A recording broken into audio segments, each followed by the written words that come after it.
Hey everyone, Steve Adubato. This is Lessons in Leadership. We kick off this series. This new series is called the mini-series of Lessons in Leadership, Discovery and Innovation in New Jersey.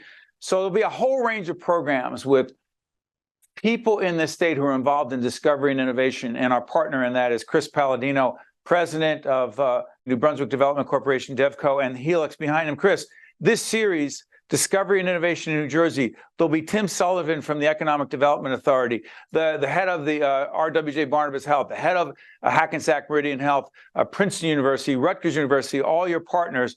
Why is this series, Lessons in Leadership, Discovery and Innovation in New Jersey, so important, Chris? Look, it's important because the Helix is important. The Helix is important to New Jersey.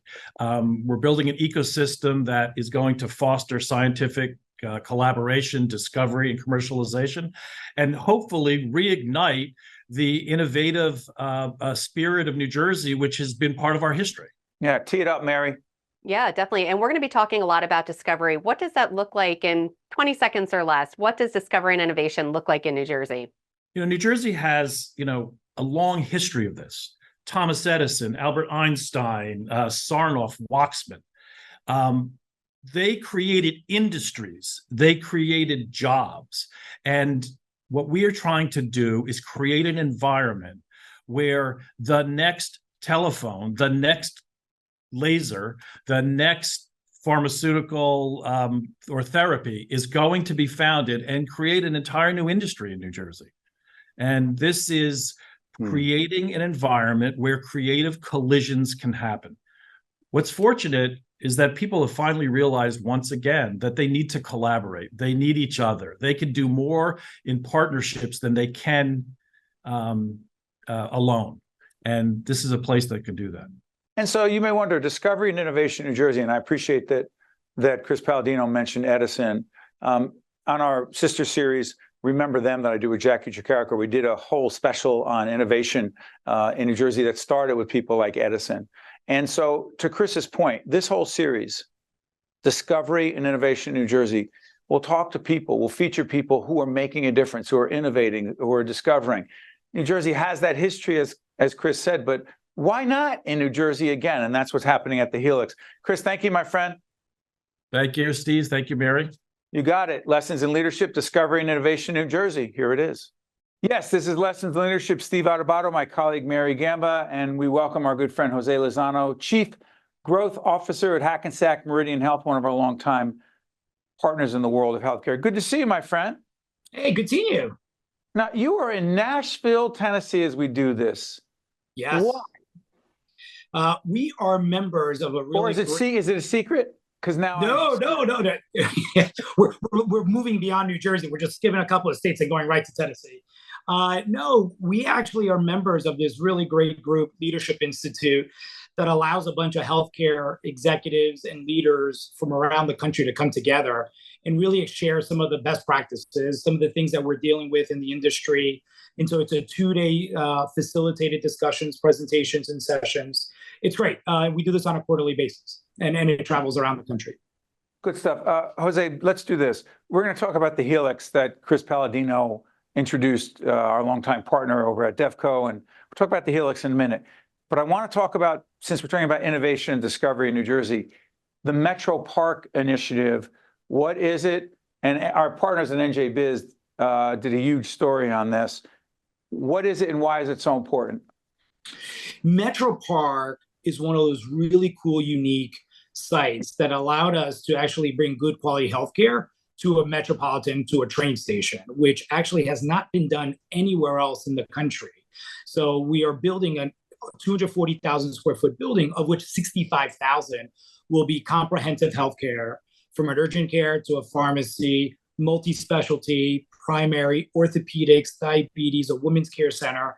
The thought process is to try to bring healthcare to be a little bit more convenient for folks. And given that that's the second busiest train station in all of New Jersey, we know that there's a lot of folks commuting into New York City from that area. So what we want to do is provide some healthcare, not only after work in those late hours, but we're really hoping that we can attract some folks that maybe want to get that mammogram or get some images done. The things that we all like leave our scripts on our desk for weeks at a time, trying to figure out when to fit it into our schedule. We hope that we could try to capture some folks early in the morning as well. So I think it's a wonderful, unique, creative opportunity for HMH to really differentiate ourselves. Talk about innovation. That's innovation. Mary, go ahead. Talking about innovation, Jose, can you talk a little bit about your personal leadership journey? What brought you here? You've worn so many hats, from the EPA, the Murphy-Oliver transition team. I mean, just so many different things. Choose New Jersey. The CEO of Choose New Jersey, right? Choose New Jersey, exactly. So just talk a little bit about your leadership journey and how you got to where you are now. Yeah, look, it is one of those amazing experiences where if I had to go back and predict every single position I've had, I would have gotten them all wrong. There are always opportunities that come about, and you figure out where you can most contribute towards.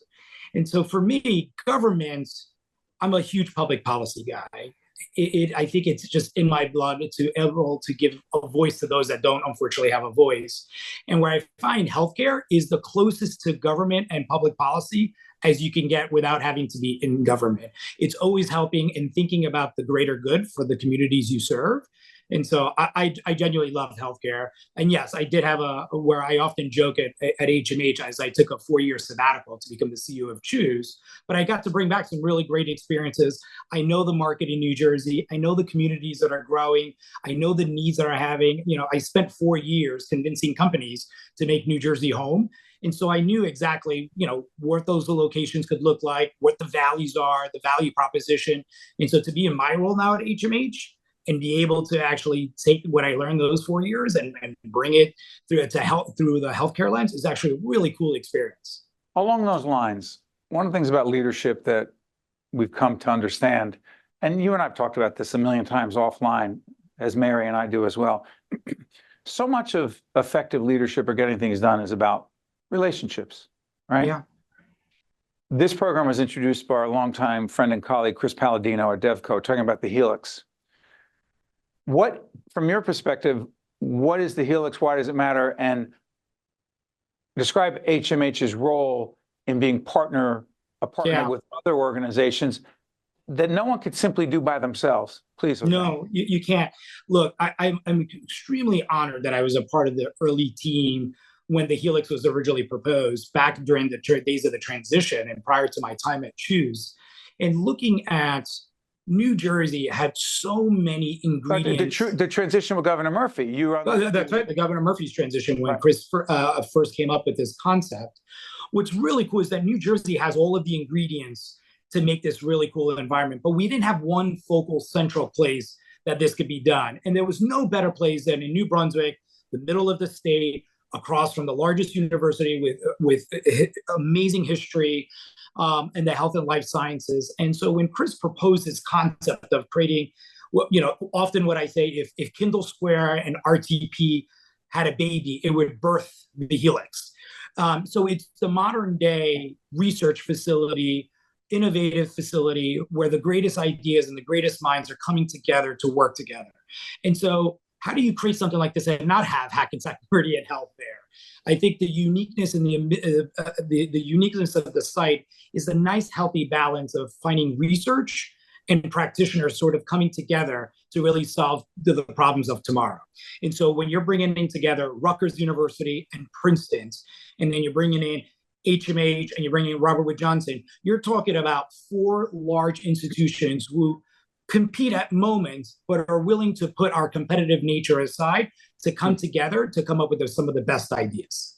Jose, you know what's interesting about this? We had a different conversation with George Helmy over at RWJ. You know, he literally mentioned HMH, and he literally said, putting aside our competitive,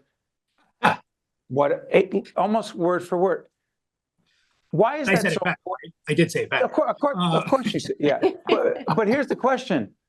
That's not easy. No. And look, George is not only a great friend, but has been a colleague. And I think he and I have spent time talking, saying that the pie is large enough for all of us to really provide good quality care for the community. And so I think both of us who have that public policy background, we want to do what's best for the community. And look, and there are moments, more often than not, HMH is going to be stronger in things, but there are times where Robert Wood Johnson has his strengths. And so we need to find a way to complement each other. And I think this is one of our first ventures where both of us can live under one roof without having to compete on a daily basis.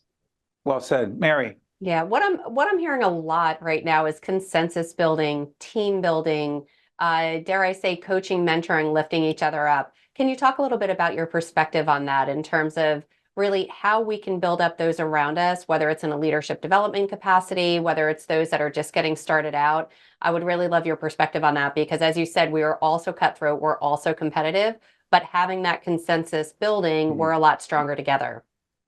We are.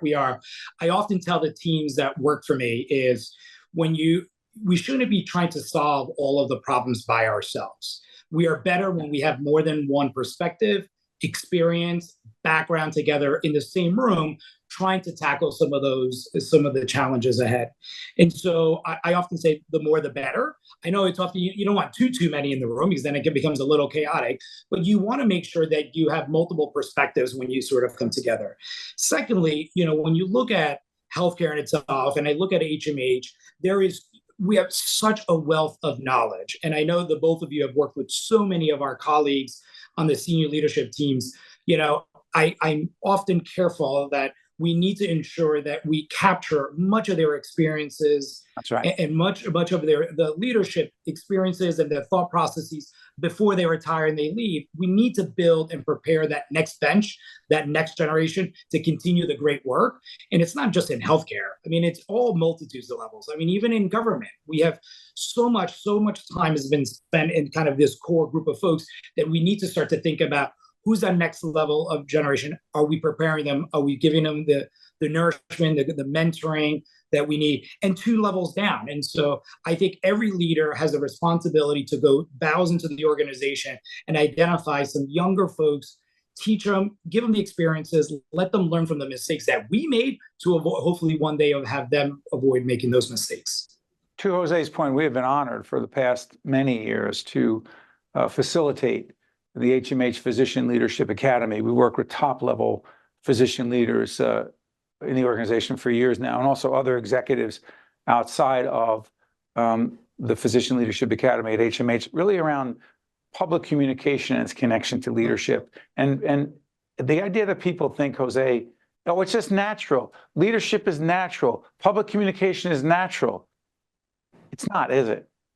No, it's like my golf game. You have to practice it every day to be remotely decent at it. Hold on, Jose, 1 second. Hold on.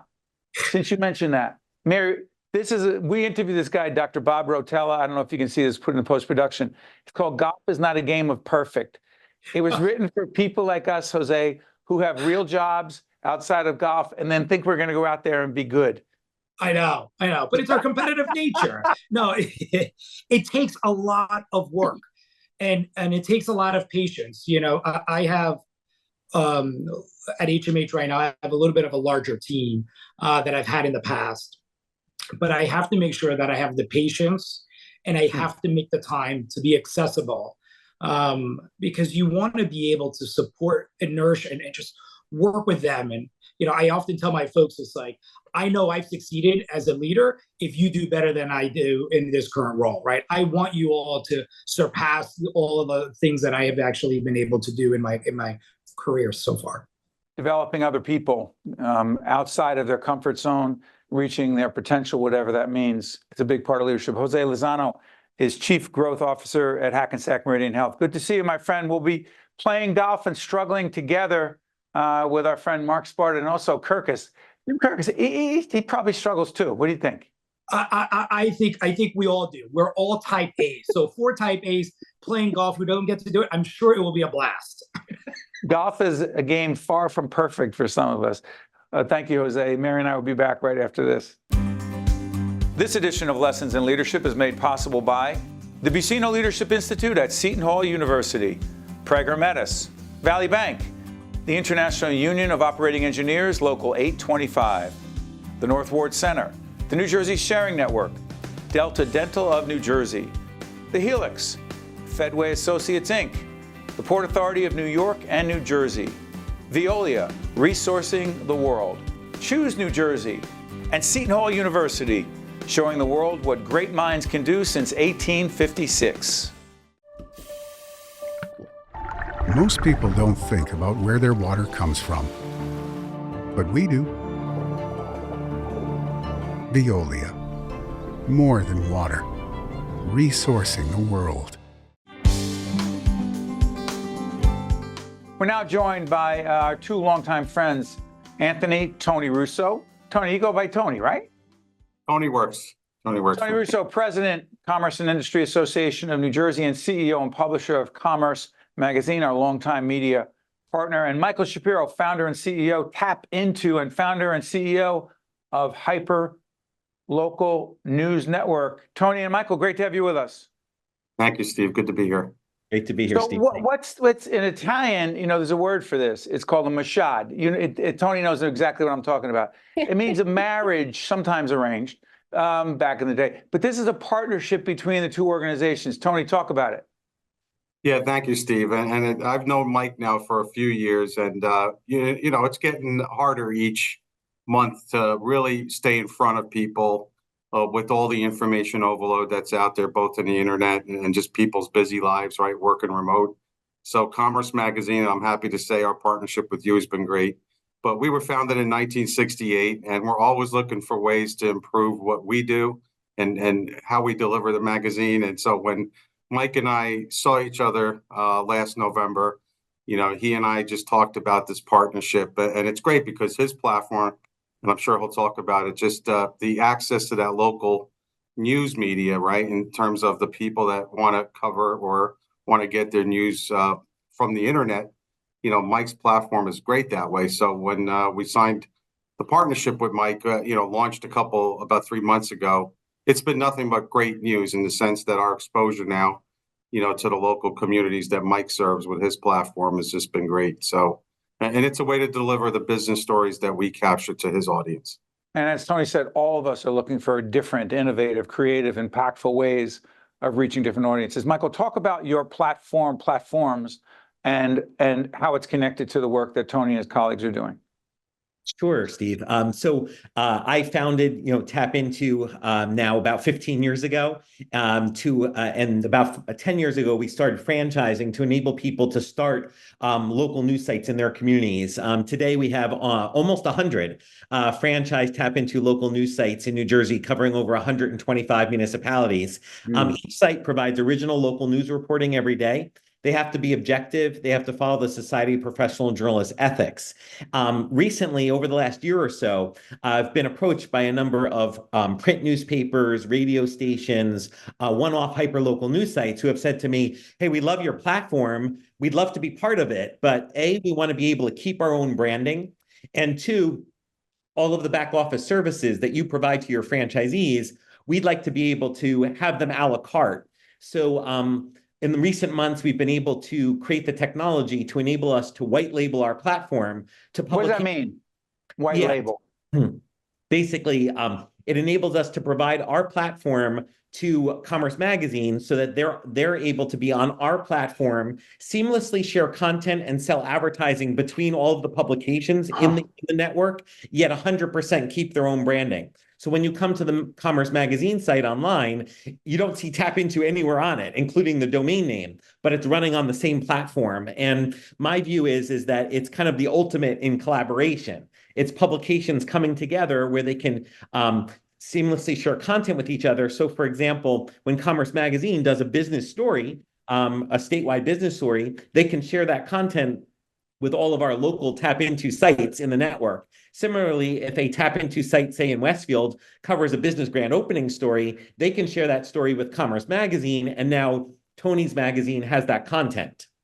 Mary, imagine like this conversation we have all the time at our production company. How do we get our content? And we love our partners at PBS and the region, but that's never enough. Oh, never enough. And it's so funny, Mike, you mentioned Tap Into Westfield. That is where I get most of my news. I just love it. I live in Westfield, so it's a great way to just get Mary, information. Michael knew that. That's why he said that, but go ahead. I don't know if I he knew didn't know that. that, but thank you. Really? He did not know that. No, I That's did not know that, but All right. Go appreciate ahead, the Mary. plug, Mary. Well, thank you for that. And Tony, a follow up on that. Really, the media, the competitive nature of the media, I would love to get your perspective a little bit. Mike talked about it in terms of the collaboration and the partnership, but how do you put that competitive nature on the side for the betterment? I don't even know if that's a word. Of the, thank you, of the viewers, the readers, because I just love consuming my information in a digital way. I love also reading in print sometimes. So Tony, talk a little bit about how you put any type of competitiveness aside to collaborate for the people. Yeah, it's a great question, Mary. And I see Mike's platform again as an advantage to Commerce Magazine because we publish once a month, right? So the stories that we track down and develop, they have to have a longer shelf life because it comes out each month. And we want those stories that you don't normally see on TV or read anywhere else, whether it's, and you both know that we have about 900 members from virtually every business sector. So it's really interesting when you find out those stories, and we like to cover those personal stories, develop it, and then using Mike's platform, it reaches local audiences that we wouldn't reach before. I mean, we're a business to business magazine working with TAPinto now. When somebody's sitting in their house wanting to hear the high school sports score or what's going on with the mayor and town council, and we're Mike's, business partner, and they maybe want to see what happens in Trenton. Maybe we're covering a story what happens in Trenton. It's just another resource for them. So we don't see it as a competition. We actually see it as, like, again, a compliment to, again, what Mike has done through his network, just a way for us to get the business stories out there to the local people that normally maybe wouldn't see it. And that's good. Again, we come out once a month. So, it's something that we have to just be strategic about what we're going to cover. Each month is a different theme. Right. Like, for example, the June, July issue is going to be about tourism and hospitality. We'll put it up to Mike's platform and then wait to see who reads it and get the feedback. And along those lines, my monthly column on leadership runs in Commerce and has for many years. It's an important platform for us. But one of the things that's interesting, Michael, is that for years, Mary asked the question about competition or our perception of competition. For so many years, the print folks and the traditional TV media folks, we were too isolated, insulated, and caught up in our perception of competition to understand that the only way is to collaborate, partner with others on other platforms. What the heck do you think took so many folks so long, Michael, to realize we just can't survive with the status quo and the way we've been putting information out? Long-winded question, I know, but there are newspapers across this state that don't exist anymore or no more on Saturdays, or they had to know a long time ago the model had to change, Michael. Yeah, I mean, the writing's been on the wall for a long time, but, I think that, people who have been doing something for a very long time tend to do things the same way for a very long time. Whereas, like, when I started TAPinto, I, candidly, and, I talk about this, I had no journalism experience and I had no sales experience. And I think that that's enabled us in large measure to be successful because I didn't have any kind of preconceived notions of what we should be doing. I wanted to kind of invent it and evolve it as we continued to grow to make it into the best product for our readers, for our advertisers, and to provide really meaningful local news coverage. And, to your point, I mean, even today, there are still publications that have walls erected to prevent people from reading their content. And to me, it should be about breaking down walls. To me, you shouldn't have to decide between paying for food and knowing what your town council is doing. But on many local news sites, as well as many local newspapers, you can't find out what your town council is doing without paying to get the news. Our view is totally different. It's to democratize the news. And we make our money through advertising. So bring the people to the site, get them excited about the local news, get them, keep them coming back, and then reach out to local businesses and say, hey, do you want to reach our readers? Here's how to do it, To think about what Michael's saying, there are certain sites I'll go to because I'll see a story I'm interested in, and I'll click it, Mary, and I'll say, okay, here's the app, here's the process. And I go, no, It drives me crazy. Or Wow. recipes. I'll be like, I mean, there's that one news site that also has recipes, and you click on it and they're like, you're not a subscriber. I'm like, oh, I wanted to make that eggplant parm. And you can't, because you can't get through that wall, as Michael or put you it. or Tony, you choose not to. What I mean by that is, for me, and it's not about me, it's about a lot of millions of others who go, I'm not going to work that hard. I'm not going to work that hard to go through your process. And so, to Michael's point, if you think that the money you're going to make is in the number of people who subscribe and go on it, as opposed to what Michael said, no, let people have it. Our thing is, we're putting it out there. Everything we do on Lessons in Leadership, on our public broadcasting side, everywhere we can. Could you imagine, Mary, if we were like, no, you have to go through this? No, our job is to bring in sponsors and underwriters to pay for it. Tony, jump in. I'm off my soapbox. No, you're right. Information is knowledge, and knowledge is power. And, an educated person out there can make the right choices. And I agree with both what you and Mike said. And it's really up to us as a business association. I mean, the speed of business these days, our people are working with less people. They're working remote. They're out on the road. They're traveling, but yet they want that information and they want it quick. And you better not make it hard for them to get, because then they'll just go somewhere else. So I think deliver that information in a timely manner. And like Mike said, then the sponsors will come and the advertisers, because they get that it's that exposure that they're looking for. And if you don't give them that information quickly, you're just going to get it somewhere else. Last question on my end. Michael, you started 15 years ago with TAPinto, right? Is this what you thought it would be, or did you not have any idea what it could or would be? No, I really had no idea what it could or would be. I think my original thought, I had started it in New Providence, New Jersey. And then within a few weeks, people in Berkeley Heights and Summit reached out to me and said, hey, we heard about this. Can you start it in our town? And then I left my job in New York to do it full time. I'd been an attorney in New York. And my original idea was I was just going to build those 3 sites, their traffic, their revenue, their content. And I built them the profitability. We were able to bring on a full-time editor, but I kept getting more and more requests from people to expand to their town. And that's what led me to come up with this idea of franchising local news, which to this day, still nobody in the country has done. But to me, that's how you keep local news local, yet provide the infrastructure and support to publishers so that they're not worried about, oh, I need to invoice that client. I need to design this ad. They can focus on the news and the advertising, and everything else is done for them. Mary, before I let everybody go, you get most of your information from TAPinto in Westfield. 1,000%. TAPinto Westfield. I actually know the local writer for TAPinto Westfield, and it's great. And I can't stress enough, just to get that local information, especially when both of my boys were in high school, getting that local information, having your kids featured because they did something really cool. Joey has been featured in TAPinto for writing a musical in his senior year. So Joey, your son. My son, Joey. And but it's just a great platform. So bravo to both of you now working together, collaborating when so many other people are out there just trying to butt heads. So it's really exciting and refreshing to see. Butting heads is so boring and unproductive. To Tony, to Michael, can't thank you enough. And Tony, let me just say this.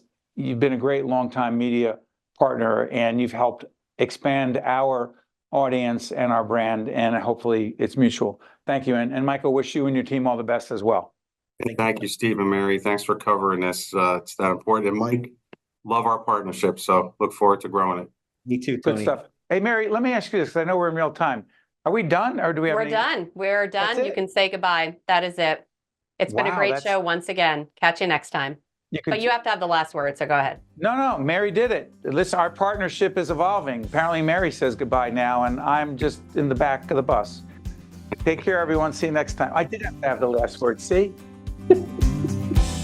This edition of Lessons in Leadership is made possible by the Buccino Leadership Institute at Seton Hall University, Prager Metis, Valley Bank, the International Union of Operating Engineers, Local 825, the North Ward Center, the New Jersey Sharing Network, Delta Dental of New Jersey, the Helix, Fedway Associates Inc., the Port Authority of New York and New Jersey, Veolia, Resourcing the World, Choose New Jersey, and Seton Hall University, showing the world what great minds can do since 1856.